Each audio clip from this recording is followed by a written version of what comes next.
I think we've all been through those stretches where it feels like we just can't catch a break, like life is falling apart. And this is when the dialogue starts running through our head that the world is against me, that nothing ever works out for me. I never get what I want. These are beliefs that pretty much all of us carry to some degree or another. And to be honest with you guys, this is a big theme of what I've been working to heal this year as I continue to go deeper and deeper within myself. And so this is what we're talking about today. But before we jump in, if you're enjoying this content, please be sure to give this video a thumbs up and subscribe to the channel if you're new here. It really helps me out a lot. And leave me a comment as well. I love hearing from you guys. Would love to hear what you've been experiencing lately and some of the techniques and modalities and methods that have been really helpful to you in your healing journey. So the thing that we need to understand is where this belief system actually comes from. Because once we understand where it comes from, the body and the subconscious mind will start to feel safe to process it and release it from the cellular memory and from the nervous system. Now, if you're like me, you'll believe that all of us come from the spirit realm, from a place of pure and infinite love. And we incarnate into this very chaotic world, right? And it doesn't matter how idyllic of a childhood we had, we all experienced some degree of trauma that came to shape who we are and how we experience the world. It's pretty much a prerequisite of playing this game here on Earth. It's what makes things interesting. And the darkness sort of acts as the backdrop, so the drama of love can play itself out center stage.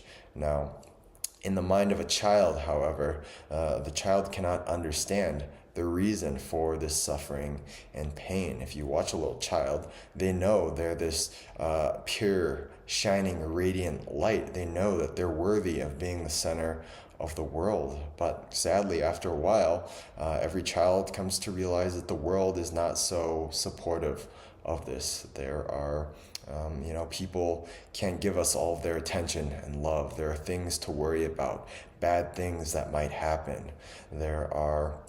We experience rejection, pain, disappointment. We feel hurt. We feel unworthy. We feel unloved. And so to this little child, their mind starts to say, well, I don't really understand why this is, but it must be because I deserve this. It must be because I'm not worthy of having good things. It must be because I'm not worthy of love, because nobody is really on my side. The world is against me. And not only this, but the mind continues to reinforce these beliefs stronger and stronger, because what these attitudes are is they're a self-preservation mechanism. They are there to protect us from experiencing the pain and the disappointment that our mind has come to believe is inevitable. The mind starts to say, well, as long as I believe that the world is against me, that if I expect the worst outcome, at least I can't be caught off guard when the worst things actually come to pass, right? And so this becomes our emotional attitude. It becomes the lens through which we start to view all the events of our life, especially when we sort of hit that rock bottom, when things are not panning out the way we want them to. This is when those beliefs start to get really loud in our head. And so once we start to see it as true, we only start to get more of it. This is how life works. It's a lot like social media. If you go on Twitter or X, you'll realize that the algorithm, it just gives you more of what you already believe to be true. It puts you in an echo chamber of your own beliefs. And so life is, this is what life is. It's a mirror that reflects back to you your own deepest held beliefs and your convictions about the world. And so we will continue to attract all the things that we judge until we learn to no longer judge the things we've attracted into our life. The point of the game is not, as a lot of conventional religions and spiritual traditions would have us believe, that we are to only steer towards the good and the light and the love, and to avoid and shame and condemn destroy all that is bad and evil over here, including repressing the darker aspects that exist within ourselves, which can be very dangerous. It can lead to a lot of illness and neuroses and things that manifest in strange ways if we repress these parts. And so the point, rather, is true self mastery as we learn to balance the light and the darkness within us. It's to follow the middle way as outlined by everybody from Jesus to Buddha to the law of one and the ancient Hermetic principles. Everybody understood this, that the goal is to attain perfect harmony between the two polarities that exist on this planet, is to really just fall in love with the experience of life itself, exactly as it is, without forcing, without needing to change things. It's just to be.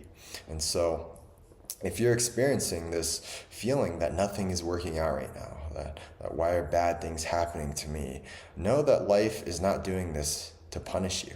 It's doing this to reveal the beliefs that are holding you back from activating your highest potential, to highlight all these areas for you to heal and up level. It's doing this to show you that you have the power to choose. This is a big part of this adventure through this earth realm, through the world of duality, is to exercise and explore our free will. Is to discover what we love, what we don't love, and then to make a choice between those two things. And in order to figure out what we do love and what we do want, we must experience what we don't want. So if you're experiencing unhappiness, understand that reality is there to just point you to what you do want, so you can pivot toward a life that is much more fulfilling to you. For example, my first job out of college was working at a behavioral therapy clinic with a lot of autistic and learning disabled kids. And there were a lot of parts of that job that I really did love. They were great. I loved being hands-on with the kids on the floor and building relationships and getting to interact with them and learn so many things that I didn't know before. But there were things that I didn't enjoy so much. I didn't enjoy having my superiors always watching what I was doing, telling all of us how to implement their programs better. I really didn't like. Probably the thing that I hated the most was the lack of freedom when it came to scheduling. There was no predictable schedule.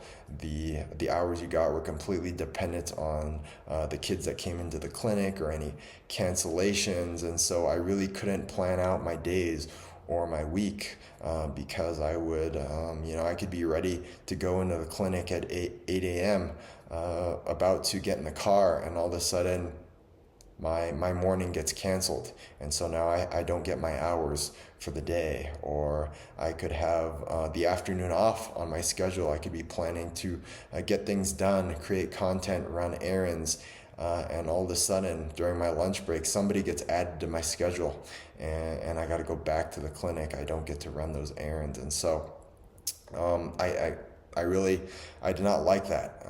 One of my core values is freedom, having the freedom to do what I want, go where I want to go, do what I want to do, kind of on my terms. And I didn't get to do that with this job because my schedule could just change on a dime. And so I had to experience that, though. In hindsight, I look back and I go, I'm grateful that I had that experience, that I got to see the things that I don't like and I don't prefer, so that I could choose that I would never go into a job like that where I didn't have that sort of freedom, a job that felt so constricting in terms of its schedule. And so it really is as simple as taking your experiences and making a choice to say that, I don't want to suffer in this way anymore. And then once you've made the decision not to suffer, you make the decision to follow your joy, to follow what lights you up. And you may not know exactly what you want. And this is when you just follow your curiosity. Maybe you don't know what kind of job you want right now, but you're kind of curious. What would it be like to work in a bakery and to sculpt delicious things with my hands. Maybe you're thinking of picking up a new hobby and you're just curious, what would it be like to try out fly fishing? And so curiosity, wonder, inspiration, imagination, all these hobbies and interests, they are really a calling from the divine or from your soul to just explore new parts of yourself, to develop your individuality and start to expand to levels that you didn't know were possible. And so just understand that the universe, God, whatever you want to call it, doesn't want you to be unhappy.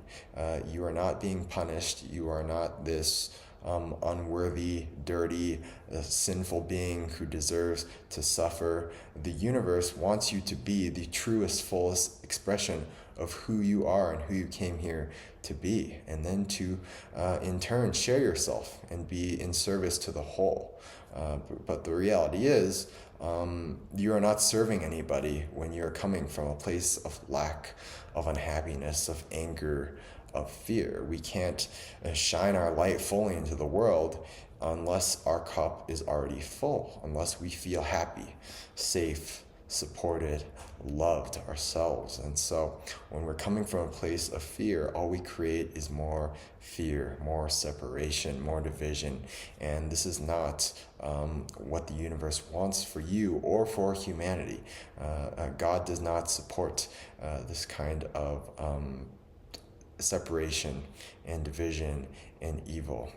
At the core of your being, you are already all of these things that you long for. You are all the love and the joy and the wholeness and the abundance that you want. This is your birthright.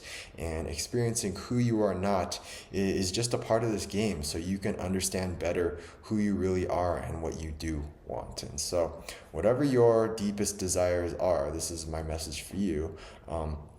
Whatever you desire, the things you feel maybe you never had or you never got, or the things that were withheld from you, money, health, happiness, fulfillment, relationships, know that these desires are being put on your heart for a reason. You wouldn't be drawn to these things if they weren't meant for you. What you do want wants you back. So just surrender, let it go, embody the energy of the thing that you want. Know that it's already yours. Know that it's you at the core of your being. And when you learn to radiate and embody that energy, it will be drawn into your physical reality effortlessly.